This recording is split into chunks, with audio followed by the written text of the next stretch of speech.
How would you judge RuPaul's Drag Race Season 1? This is my personal opinion on how I think the season should have gone. For a long time this remained a lost season for me and many people.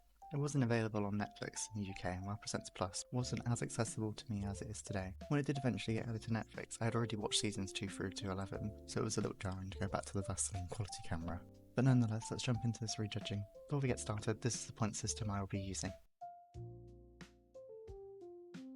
Starting off the season is episode 1, Dragon of Time. I would have made a few changes to this episode. I still think Nina was a deserving winner. She really pushes through in this challenge to show her non-traditional drag style, and that's one immunity for next week. However, I don't agree with Angina being in the top. The shape of the outfit's not great and it really doesn't flatter her. I would have placed her as safe as maybe a minimum, but I could have put her as low if I really wanted to. For some reason they only chose to showcase one high queen this episode, and that was Angina, and not the usual two that we would become accustomed to. For me, the high placement should have gone to Chanel and Jade. They both created some fun outfits from the materials and didn't just wear barely edited clothes. The bottom 3 is definitely correct, and unfortunately we have to say goodbye to the legend that is Pork Chop, as she very obviously didn't know the words and was very wobbly on her feet.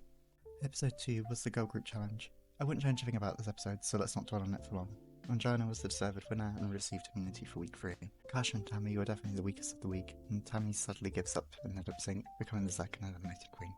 Episode 3 is one of the highlights of the season for me. I really wish we would get another version of this challenge in the modern seasons. Again, I do agree with the placement from this episode, however I do want to highlight how Nina for me was just safe. Her performance for me is on the same level of chaotic as Jessica Wild's book interview. This is your name. Good night. She's lucky that the bottom 3 all did so poorly. Bibi is the clear winner and Akasha is finally sent home by Chanel's producer headpiece. Mac Viva Glam. Again, no changes this episode from my point of view. I do want to mention that I agree with the result of the lip sync. Jade did get too physical with Rebecca, and I believe this is ultimately what sent her home. Plus Jade was really starting to fade into the background at this point in the competition, whereas Rebecca was starting to come out of her shell and did actually quite well in the last 2 challenges.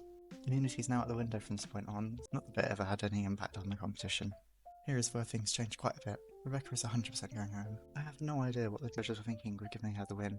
The dress is basic, the wig is terrible, and the guest is barely wearing any makeup. This was Chanel's episode, the transformation was truly the best. I really do think they were trying to systematically break down Chanel and make her snap. Between Angina and Bibi for the bottom 2 placement, I settled on Bibi. I felt like her and her partner were not cohesive enough for this challenge, whereas Angina and partner did look more like drag sisters. I do agree that they should have swapped their outfits around though. Episode 6, the last competitive episode. It's time for the ball. Bibi created a beautiful outfit and excelled in all of the categories for this episode, 100% winning the challenge. Now we have Angina here instead of Rebecca, but I do think Angina would comfortably be fitting into the bottom 2 placement. Her episode 1 look was, as I mentioned earlier, not my favourite. Let's just say that. I don't see her being able to create something better than Bibi or Nina. The main question I have though is, will Chanel give her iconic speech? So glad you asked me this question. I nominate myself because I don't want to be here anymore. Coming off a win, maybe she would have a different outlook on the competition. I'm not sure I would want to live in a world without that speech though. I do think Angina would beat Chanel and move on to the finale though, but this might be a close one. Grand finale time. Going from the top 3's PPE score, Angina would be eliminated and finish in 3rd place. Leaving the original top 2 of Bibi and Nina. Who would I crown? Going from the competition as a whole, I feel like Bibi is the best choice. She just had that energy of a winner for most of the competition, but it could have gone either way. Let's take a quick look at the overall PPE placements. No massive changes based on this, just a few queens doing slightly worse or better, but nothing worth zoning in on more.